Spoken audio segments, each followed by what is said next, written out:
bá ń ṣiṣẹ́ ká dákun dábọ̀ ká máa rawọ́ ẹ̀bẹ̀ sọ́lọ́run wípé kí Ọlọ́run má jẹ́ ká ṣiṣẹ́ sílẹ̀ fún ẹni ẹlẹ́ni jẹ ni. Àwọn ẹni ibi, àwọn ẹni ìkà k'Ọlọ́run má jẹ́ á bá wọn tò papọ̀ ni.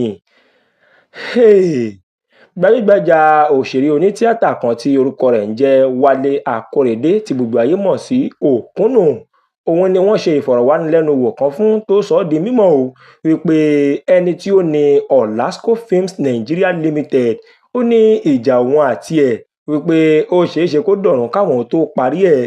Ńgbà wọ́n bi í pé kí ni n tó ṣẹlẹ̀, Alhaji Òkúnnù kẹnu bọ̀rọ̀ ilẹ̀kùn ó ní ní ìgbà kan rí òun ti gbìyànjú láti gbé sinimá kan jáde tí òun runpá runsẹ̀ gbogbo ohun tóun ní ìkápá òun lòun ṣe láti lè jẹ́ kó di mímọ̀ fún ẹni tí ó jẹ́ mákẹ́tà ìyẹn Olasco wípé dandan ni kí àwọn ṣe iṣẹ́ yìí káwọn dẹ̀ ṣe ní àṣeyọrí.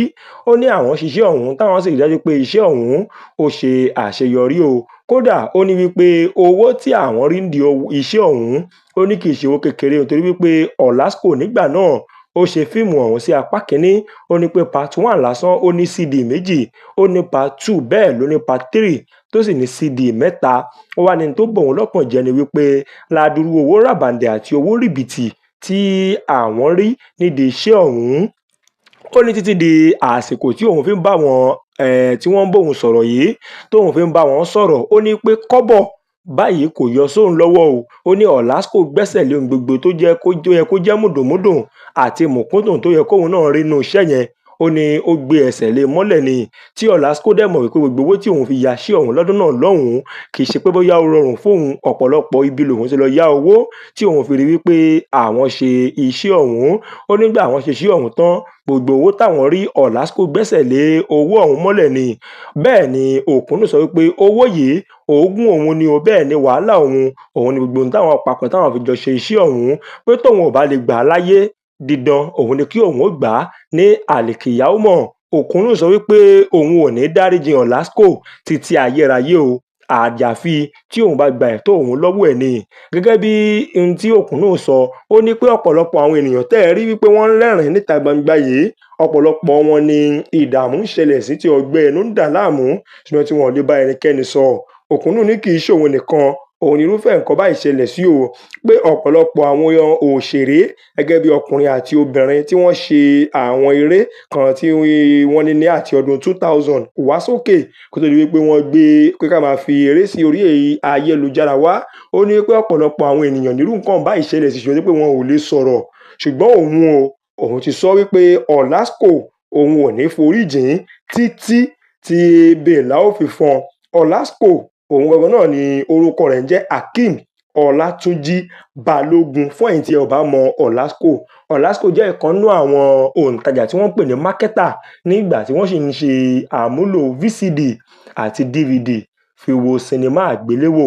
Orílẹ̀ èdè nàìjíríà sáré mú wá fún yín bí Òkúnnù ṣe fọwọ́ sílẹ̀ tó ké pẹ̀jẹ́ wípé òun ò ní foríjìn Olasco bóun ò gbowó láyé òun ó gbà á báwọn bá dọ̀run. Ó tún dìgbà kan náà àwọn lọ fún ti sáà yìí ẹ jẹ́ á máa gbàdúrà k'Ọlọ́run ràn wá lọ́wọ́ ká má bá òṣìkà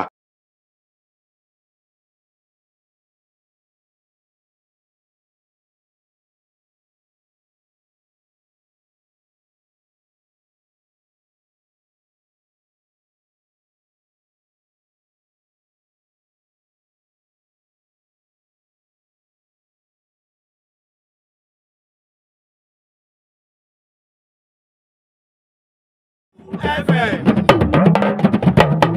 Owutu FM. Ètò tó gbójú owó. Ní gbogbo Nàìjíríà. Ní gbogbo Nàìjíríà.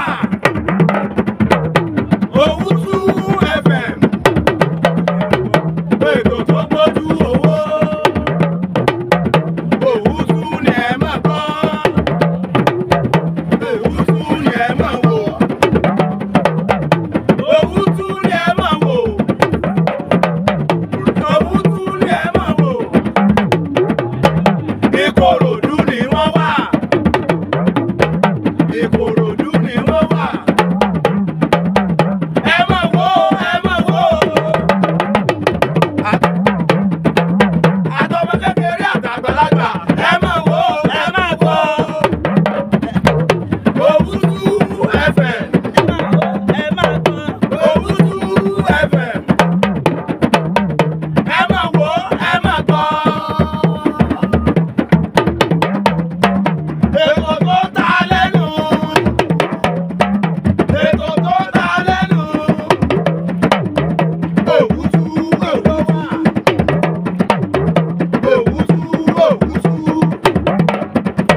FM.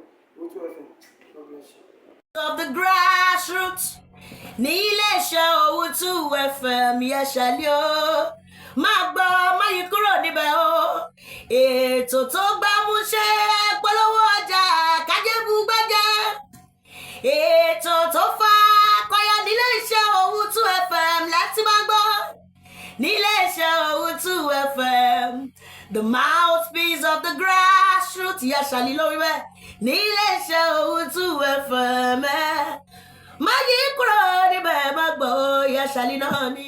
Watching. Kindly subscribe to our YouTube channel, Owutu FM Lagos. Bye.